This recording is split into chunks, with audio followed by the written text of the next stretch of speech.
मेरे चैनल को सब्सक्राइब करें और बेल आइकन को ऑल पे सेट करें। Hi everyone, welcome to my channel.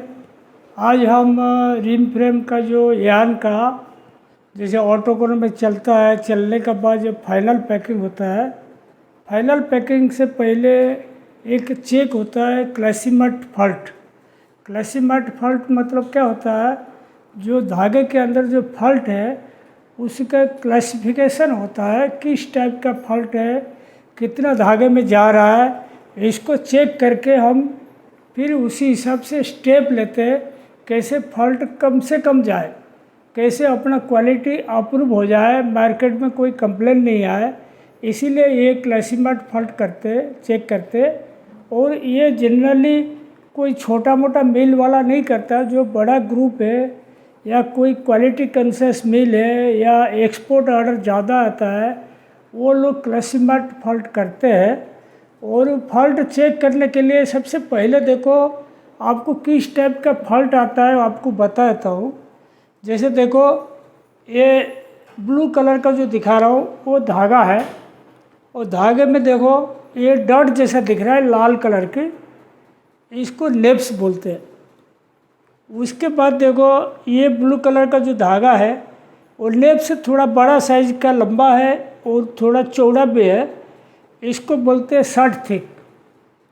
और लॉन्ग थिक देखो ब्लू कलर का धागा ये लंबाई में भी ज़्यादा है और चौड़ा में भी ज़्यादा है, तो इसको बोलते हैं लॉन्ग थिक। उसके बाद देखो लॉन्ग थिन, ये ब्लू कलर का धागा है, उसके बाद बिल्कुल पतला सा बारीक हो गया, इसको बोलते हैं long thin. Ring traveller load मतलब रिंग ट्रेवलर कभी कभी देखना ज़्यादा ड्यू हो गया, उसमें खड्डा पड़ गया रिंग ट्रेवलर, वो फ्लाई एक्यूमुलेट कर करके कभी कभी धागे के साथ चला जाता है घोड़ा जैसा बन के, तो इसको रिंग ट्रेवलर लोड के कारण होता है। तो इसीलिए रिंग ट्रेवलर टाइम पे चेंज करना भी बहुत ज़रूरी है, नहीं तो इस टाइप का फॉल्ट आता है, मतलब गांठ जैसा रहता है धागे में। एनवायरमेंटल फॉल्ट, तो ये क्या फॉल्ट होता है, जैसे कोई ह्यूमिडिटी प्लांट चालू नहीं है, ओवरहेड चालू नहीं है, तो फ्लाई एटमॉस्फेयर की फ्लाई आता है, या कोई जक्की पुली से उड़ गया, कहीं ब्रेक से उड़ गया, फ्लाई धागे में चिपक गया, वो एंटागल होके ट्विस्ट होके धागा में चले जाता है। ऐसे ही थोड़ा थोड़ा ऊपर ऊपर फ्लाई फ्लाई फ्लाई फ्लाई दिखता है, वो भी एक फॉल्ट में आता है। ये सारी जो फॉल्ट बता रहा हूँ, ये फॉल्ट का अपन किस प्रकार में कितना लंबाई कितना चौड़ाई क्या उसका हिसाब किताब है, उसके लिए आपको बताने जा रहे हैं। और सबसे पहले देखिए ऑब्जेक्टिव्स। अपना ऑब्जेक्टिव्स क्या होता है, ये 5 टेस्ट करते हैं इसका, और 100 किलोमीटर का हिसाब से एक टेस्ट लेंथ रहता है। कम से कम कौन जो ला के टेस्ट करते हैं 5 टेस्ट करना पड़ता है। और क्लासीमेट फॉल्ट का जो मशीन होता है, जस्ट लाइक ऑटोकोनर मान लो, उसमें यूआईसी रहता है।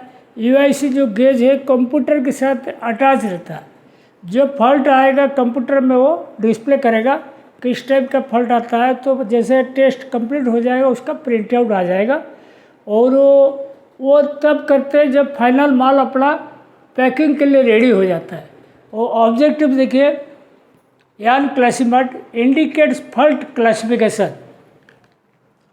क्लासीमेट करने से क्या होता है, किस किस टाइप का फॉल्ट धागे के अंदर है वो हमको गिनती करने में आता है, मतलब समझने में आता है इस प्रकार के फॉल्ट इतना इतना है करके। Before final packing it must check. कोई भी फाइनल पैकिंग होता है, मटेरियल जाता है मार्केट में, उससे पहले 5 कोण लेके आप कम से कम क्लासीमेट कर लो, आपको मालूम पड़ जाएगा आपका क्वालिटी लेवल क्या है। वो चेक करने के लिए ये करते हैं। उसके बाद देखो high faults material should not dispatch. अगर किसी मटेरियल जैसे ज़्यादा फॉल्ट है तो वो मटेरियल मार्केट में जाना नहीं चाहिए, मतलब इन हाउस अपना प्रिकॉशन ले लेंगे। अगर मार्केट में गया ख़राब धागा, अपना कंप्लेन आया, अपना कंपनी का नाम खराब हुआ, तो उससे अच्छा वो मटेरियल मार्केट में जाए नहीं।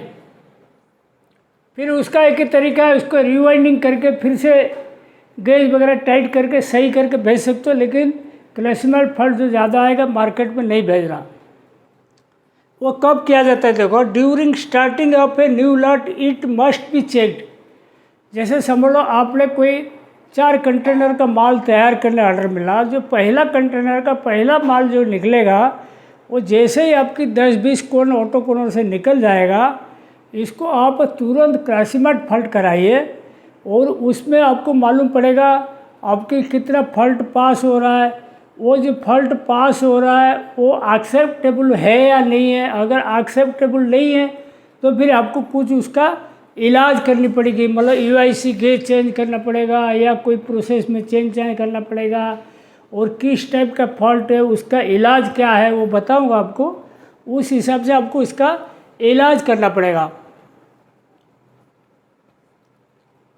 If more faults found UIC setting to be done.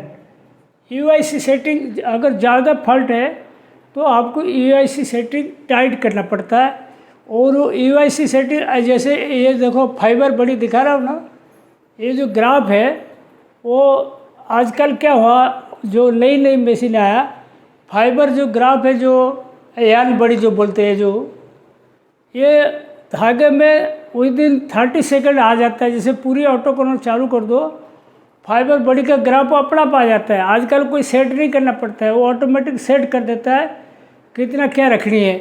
वो जो ग्राफ है इसको डिस्प्ले में आप बढ़ा सकते हो या घटा सकते हो। आपकी समझ लो कट्स वगैरह बहुत कम है तो इसको और थोड़ा टाइट कर सकते हो। अगर कट्स ज़्यादा है थोड़ा ओपन कर सकते हो। तो कट्स लेवल कंट्रोल करने के लिए ये ग्राफ आपके आगे पीछे कर सकते हो। उसके बाद देखो, it depends on material types. Material types मतलब समझ लो कार्डेड है, कार्डेड में फॉल्ट ज़्यादा आएगा। कोम्ड है, कोम्ड में और कम आएगा। कंपैक्ट है या एलिट्यूस कंपैक्ट है तो उसमें और कम आएगा। और पॉलिस्टर है उसमें फॉल्ट कम आएगा। समझ लो आपने लिलन चला रहे हो, नेपी यान चला रहे हो या स्लब यान चला रहे हो, उसमें फॉल्ट ज़्यादा आएगा। उसके हिसाब से फिर आपकी यूआईसी का सेटिंग अलग हो जाएगा। तो कुल मिला के मटेरियल टाइप का ऊपर डिपेंड करता है कौन सा टाइप का मटेरियल चलाते हो। It depends on fibre properties. Fibre properties मतलब समझ लो एक फाइबर आपने मंगा, लेंथ अच्छा है, माइक बढ़िया है, ट्रास कम है, स्ट्रेंथ बढ़िया है, तो नेचुरली उसमें कट्स वगैरह कम आएगा और सेटिंग टाइट करके चला सकते हो। समझ लो आपने बिल्कुल बी ग्रेड माल मंगाया, कोई लेंथ नहीं है, कोई लेंथ का सर्टेनिटी नहीं है या कोई नेप्स ज़्यादा है, ट्रास ज़्यादा है, उस केस में आपको थोड़ा वाइड गेज करना पड़ेगा क्योंकि वो मटेरियल बहुत ख़राब है, वो माल चलने लायक नहीं है, उसी हिसाब से चेंज करना पड़ेगा। तो फाइबर प्रॉपर्टी का ऊपर भी ये डिपेंड करता है। It depends on carding blowroom condition. Carding blowroom condition क्या होता है, समझ लो कार्डिंग में आपकी वायर पेन डैमेज है, ब्लोरूम का बीटर वायर सब खराब है या आपकी मेंटेनेंस सही नहीं ब्लोरूम कार्डिंग का और नेप्स वगैरह रिमूव नहीं होता है कार्डिंग में, तो उस केस में आपकी क्लैशमेट फॉल्ट बढ़ेगा। तो इसको मेंटेन करना आप लोग का काम है। It depends on bottom roll gauges break draft spacer. वो प्रोसेस के ऊपर आ गया। प्रोसेस में किस प्रकार का माल चला रहे हो, उसमें बॉटम रोल गेज क्या रहना चाहिए, स्टैंडर्ड गेज, ब्रेक ड्राफ्ट क्या रहना चाहिए, स्पेसर क्या रहना चाहिए, उसका ऊपर भी ये फॉल्ट डिपेंड करता है। समझ लो प्रोसेस के मटेरियल के हिसाब से आप सेट नहीं करोगे तो क्लैशमेट फॉल्ट बढ़ेगा। It depends on bad practices volumes. Bad practices कितना अमाउंट में है, समझ लो रोलर पेसिंग मारता है, स्लाइबर बैड पेसिंग कर देता है और वो जो धागा निप टू निप लगा रहा है उसमें बड़ा छेड़ा रखता है, मतलब धागा बड़ा छोड़ देता है, तो वो जो मेंडिंग के टाइम में ऐसे रहता है, ऐसे रहेगा तो क्या होगा, वो दिक्कत जाएगा। तो बैड प्रैक्टिस का ऊपर भी डिपेंड करता है। समझ लो मटेरियल हाथ में ऐसे ऐसे लेके लगा रहा है, गाड़ी में लेके नहीं जा रहे, वो भी एक बैड प्रैक्टिस है। और ड्राफ्टिंग जोन में ब्रश से साफ नहीं करके ऐसे झड़प मारते हैं, वो भी बैड प्रैक्टिस है। जितना भी बैड प्रैक्टिस है वो उसका ऊपर भी डिपेंड करता है आप कितना बैड प्रैक्टिस रखे हो डिपार्टमेंट में, उसी हिसाब से वो आपकी क्लैशमेट फॉल्ट बढ़ेगा या घटेगा। बैड प्रैक्टिस बढ़ेगा तो क्लैशमेट फॉल्ट बढ़ेगा, घटेगा तो कम आएगा। It depends on ring traveller change frequency. समझ लो रिंग ट्रेवलर, आपने कोई एक्सपोर्ट का मटेरियल चला रहे हो, आपने डिसाइड किया हम इम्पोर्टेड छल्ला लेंगे, 12 दिन में चेंज करेंगे। कभी कभी क्या होता है 12 दिन के जगह 15 दिन 16 दिन कर देते, तो छल्ला कट जाता है। छल्ला कटने से क्या होता है, उसमें फ्लाई जमा होके गांठ जैसा धागा बनता है, फिर ये आगे निकल जाता है, वो फिर दिक्कत जाता है। तो रिंग ट्रेवलर फ्रिक्वेंसी आप देखना, मेरा एक मतलब रिंग ट्रेवलर मतलब रिंग ट्रेवलर का सीरीज वीडियो है, 10 वीडियो है उसमें देखिएगा। रिंग ट्रेवलर के बारे में आपको फंडा क्लियर हो जाएगा, कौन सा रिंग ट्रेवलर कितना दिन चलना है, क्या करना, सब आएगा। उसके बाद देखिए, it depends on OSTC performance. OSTC performance क्या होता है, जैसे ओवरहेड रिम फ्रेम में, सिम्प्लेस में ओवरहेड जैसे घूम रहा है, आपको मालूम नहीं नोजल काम करता है नहीं करता है, नीचे से सक्शन होता है नहीं होता है, और ओवरहेड का ऊपर से जो फ्लाई जमा होता है अंदर, उसको निकालते नहीं निकालते डेली, और वो ओवरहेड का नोजल का बराबर ड्राफ्टिंग जोन के ऊपर गिर रहा है नहीं गिर रहा है, बॉबिन होल्डर का ऊपर गिर रहा है नहीं गिर रहा है, उसका पोजीशन बराबर है नहीं है, वो बराबर। देखो ये ओवरहेड ऐसा मैटर है, कारीगर कोई बदमाशी करके बंद कर देते हैं, उनका ये थिंकिंग रहता है कि ओवरहेड चलने से ब्रेकेज ज़्यादा होता है, हवा फेंकता है, वो गलत है। कोई रूल ठूस देता है नोजल के सामने, वैसे नहीं करना। ओवरहेड मतलब रेगुलर अगर 24 घंटा चालू रखोगे मशीन, ओवरहेड भी 24 घंटा चालू रखोगे। ओवरहेड का बारे में जो टॉप क्लास मिल है वो सीधा इंस्ट्रक्शन देते हैं, अगर ओवरहेड आपकी 1 घंटा से ऊपर बंद रहेगा और रिम फ्रेम बंद रखिए, मशीन चलने मत दीजिए, ओवरहेड सही होगा तब चालू करना। ये एक डिसीजन होता है, मतलब जो क्वालिटी कंशियस मिल है वो सोचते हैं ओवरहेड चलना चाहिए। उसके बाद देखो, it depends on drafting zone cleaning, ये भी बहुत इंपॉर्टेंट है। क्लासिमेट फॉल्ट जो होता है ड्राफ्टिंग जोन क्लीनिंग का ऊपर बहुत सारी डिपेंड करता है, मतलब ड्राइंग का है, सिम्प्लेस का, रिम फ्रेम का, बराबर सफाई होनी चाहिए। जिसका जितना दिन का शेड्यूल दिया हुआ, जैसे ड्राइंग 2-2 घंटे में ड्राफ्टिंग जोन सफाई होनी चाहिए, सिम्प्लेस 4 घंटे में होना चाहिए, रिम फ्रेम में कम से कम 8 घंटे में एक बार सफाई हो जाना चाहिए। अगर सफाई नहीं करोगे तो क्लासिफाइड फॉल्ट आपके भयंकर बढ़ेगा। ये बहुत इंपॉर्टेंट, मैं इसीलिए अंडरलाइन कर देता हूँ, सबसे मेजर रोल इसका रहता है। It depends on RH plant performance. RH plant performance समझ लो, आपने सप्लाई ज़्यादा चला दिया, रिटर्न कम कर दिया, तो क्या होगा, हवा फेंकेगा अंदर, वो खींचेगा नहीं, तो वो एटमॉस्फेरिक फ्लाई उड़ता रहेगा अंदर फ्लाई उड़ के धागे के ऊपर जाएगा। तो RH मेंटेन करना है, RH प्लांट का परफॉर्मेंस देखना वो बहुत ज़रूरी है। RH प्लांट के अगर परफॉर्मेंस बढ़िया नहीं रहेगा तो इस टाइप का फॉल्ट आएगा, एनवायरमेंटल जो फ्लाई बोलता हूँ उस टाइप का फॉल्ट आएगा। RH प्लांट का ही परफॉर्मेंस बहुत ज़रूरी है। उसके बाद देखो, it depends on cuts management. Cuts management मतलब टाइम पे बफिंग किया नहीं किया, अंडर साइज जोड़ा चेंज किया नहीं किया, जोड़ा में खड्डा तो नहीं है, पिट कट तो नहीं है, जोड़ा में इसेंट्रिसिटी नहीं है, ये सब चीज़ देखना पड़ेगा। और वो जो टॉप रोल का जो एंड बुश होता है या मिडल आर्बर होता है, ये ग्रीजिंग हुआ नहीं हुआ, ये सारी चीज़ का ऊपर डिपेंड करता है। कट्स मैनेजमेंट इसीलिए बोलते हैं, वो टाइमली जोड़ा चेंज में होना चाहिए, लाइफ हो गया पूरा, इसको चेंज करना चाहिए। ये सारी चीज़ कट्स मैनेजमेंट के ऊपर भी डिपेंड करता है। It depends on carding and comber NRE। Carding comber का NRE अगर बराबर नहीं आएगा स्टैंडर्ड के हिसाब से तो नेप्स बढ़ जाएगा, नेप्स फॉल्ट बढ़ जाएगा। तो कार्डिंग NRE का ऊपर भी डिपेंड करता है।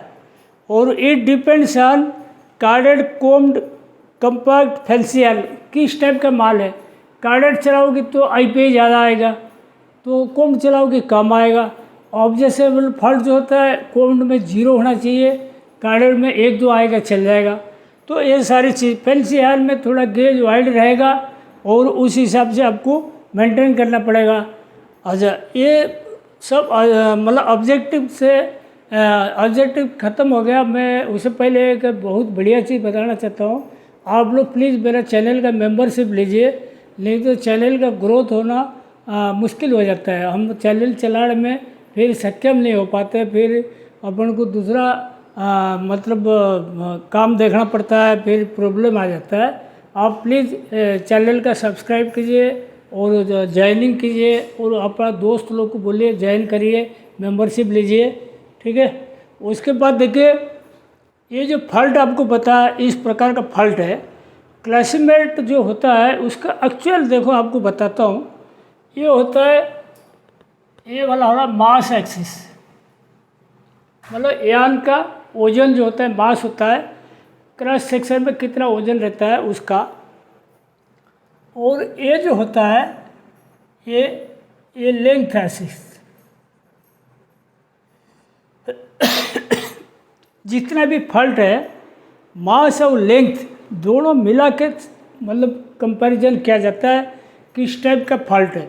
फॉल्ट के बारे में आपको बताता हूँ। देखो ये जो जीरो लिखा हुआ ना, ये यान है।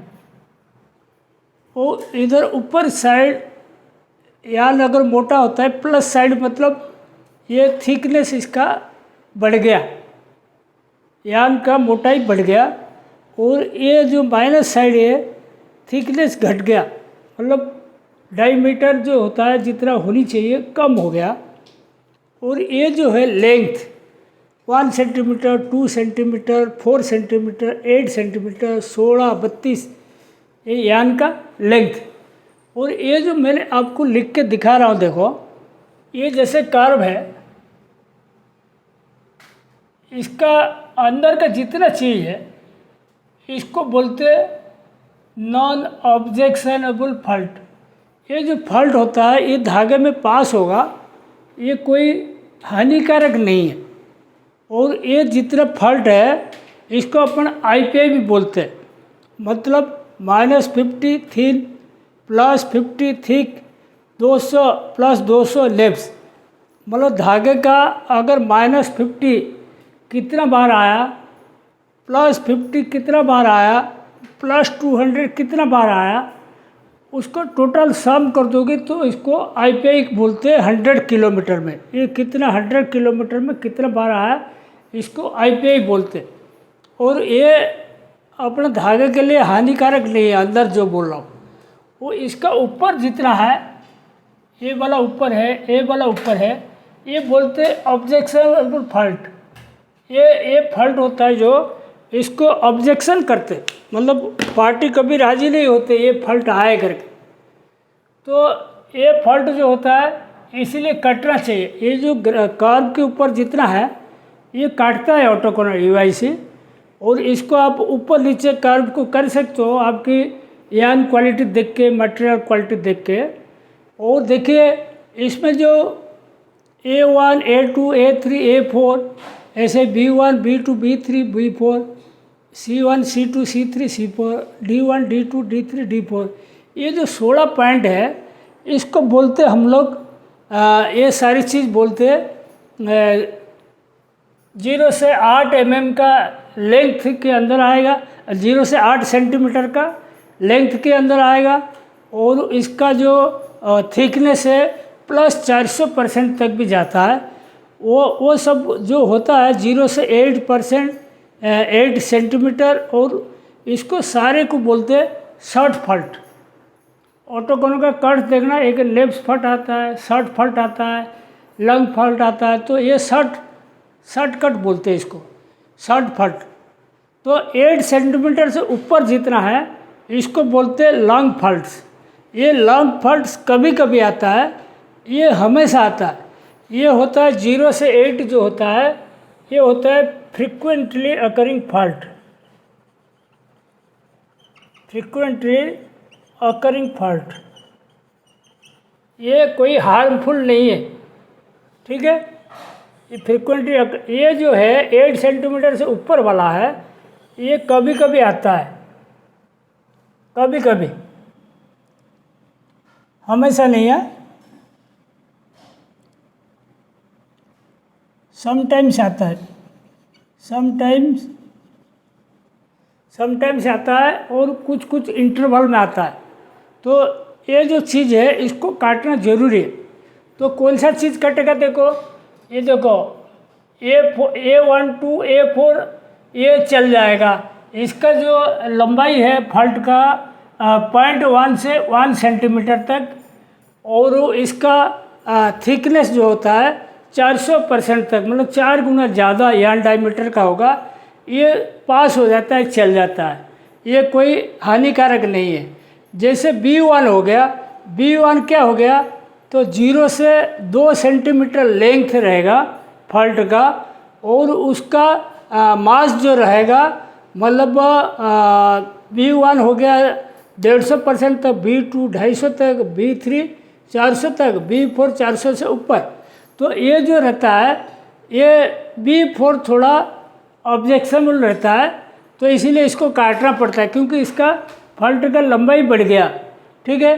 और C1 C2 C3 C4, ये देखो, ये ग्राफ के ऊपर C3 C4 है, मतलब इसका जो फॉल्ट का लंबाई हो जाएगा 4 सेंटीमीटर, और उसका जो मतलब डायमीटर का मास का जो थिकनेस बढ़ जाएगा, ये रह जाएगा कितना, 250 से ऊपर, तो बड़ा फॉल्ट आ जाएगा, वो भी कटना चाहिए।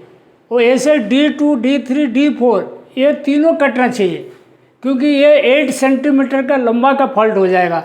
तो ये कुल मिलाकर ये जो एरिया बता रहा हूँ ना, ये पूरा कटेगा, ऑब्जेक्शनबल फॉल्ट। ये अगर नहीं काटोगी तो धागे का आपके अपीयरेंस इतना ख़राब हो जाएगा, फैब्रिक कोई लेने के लिए तैयार नहीं होगा। ऐसे ये लॉन्ग थिन जो होता है, I1 I2 S2 ये सब भी काटना चाहिए। ये क्या बहुत लंबी लंबी जगह पूरा फाइन धागा आ जाता है, मतलब यार्न डायमीटर से आधा से भी कम आ जाता है, ये सब फॉल्ट कटना चाहिए। ऐसे ही EFG, ये सब क्या होता है, EFG फॉल्ट होता है वो लॉन्ग थिक का, समझ लो रोलर पीसिंग हुआ या स्लाइबर का पीसिंग कर दिया ड्रॉप है में सिंपलेस में, या निप टू निप पीसिंग क्या, लेकिन इतना बड़ा छेड़ा छोड़ दिया, मतलब जब यार्न बेंडिंग हुआ ऐसे हो गया, यहाँ होनी चाहिए थोड़ा सा ये हो गया, लेकिन इतना तक हो गया। तो EFG होता है लॉन्ग थिक हो जाता है। ये जो लॉन्ग थिन लॉन्ग थिक और ये जो एरिया जो बता, ये सब कटना चाहिए।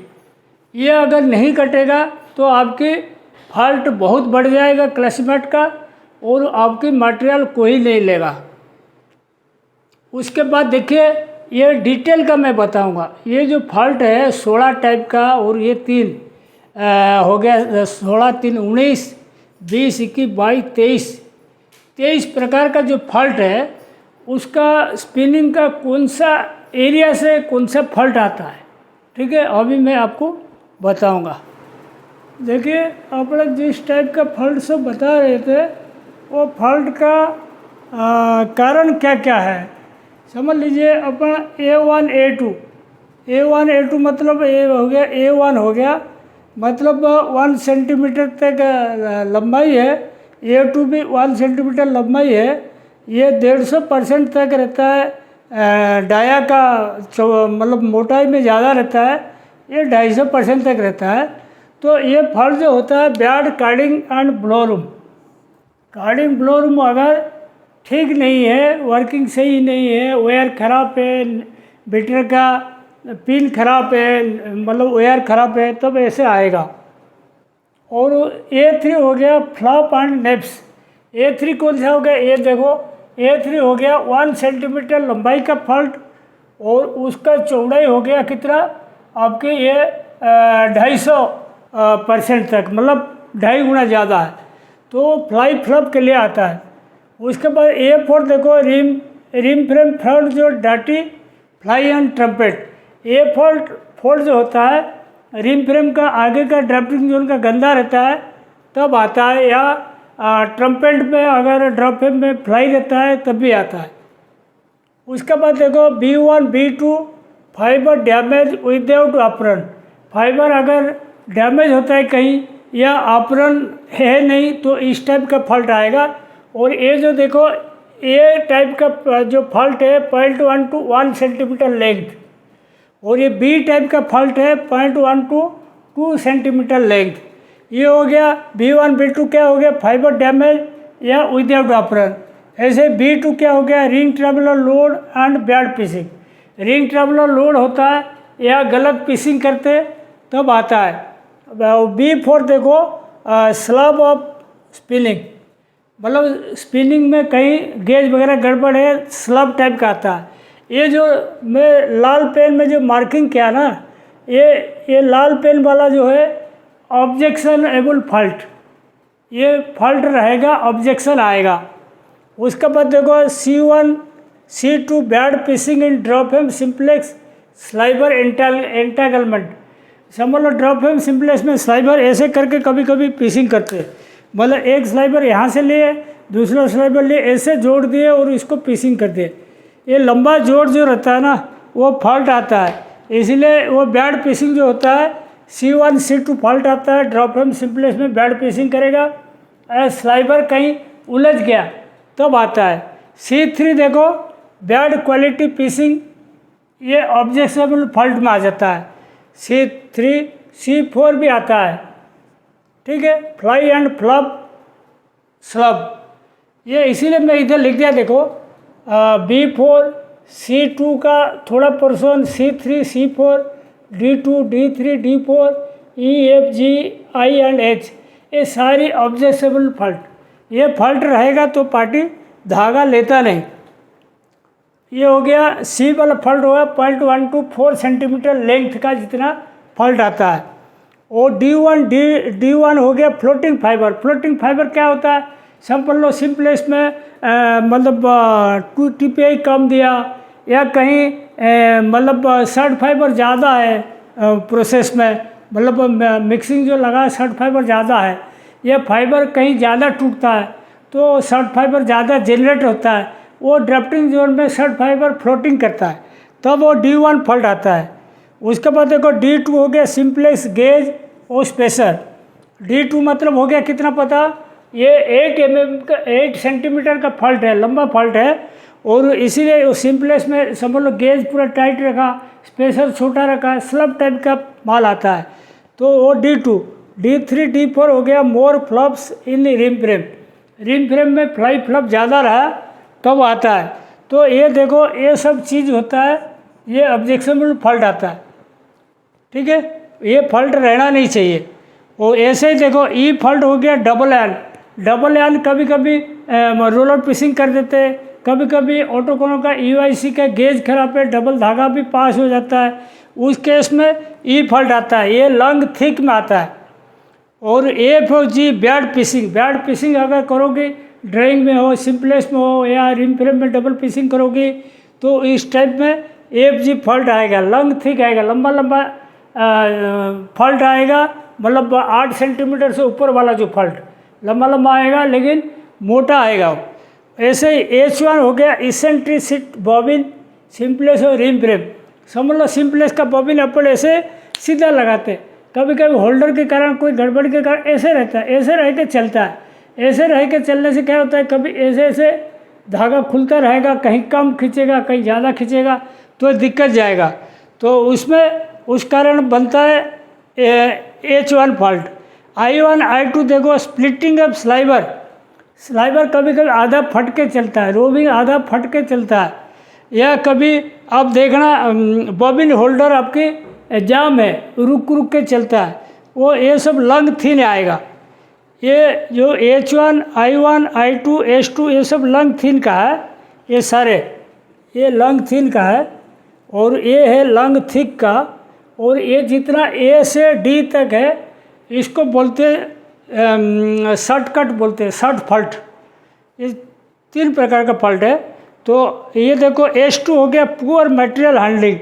पुअर मटेरियल हैंडलिंग क्या होता है, समझ लो आपने बॉबिन हाथ में ऐसे थप्पी मार के लिया, कोई बॉबिन ऐसे फेंक के गाड़ी में डालता है, या सिंपलेक्स से बॉबिन उठाए ऐसे खींच के लेके साइड में गाड़ी में डाल दिया, और ये सब चीज़ में क्या होता है मटेरियल हैंडलिंग ख़राब हो जाता है। मटेरियल जैसे सिंपलेक्स के डब्बा काट के फैला के चलाए तो उसमें क्या स्लाइबर ख़राब हो जाता है, तो उस कारण जो फॉल्ट आता है पुअर मटेरियल हैंडलिंग के कारण भी लंग थिन आता है। तो ये जो फॉल्ट है सबका मैंने बता दिया किस प्रकार का फॉल्ट है और कहाँ पे उसकी चेक पॉइंट है। क्लासीमार्ट में जैसे जैसे जो फॉल्ट ज़्यादा आएगा उसी एरिया को अटैक करना, इसको अटेंड करना। और आज का टॉपिक मैं यहीं पे समाप्त करता हूँ। Thank you.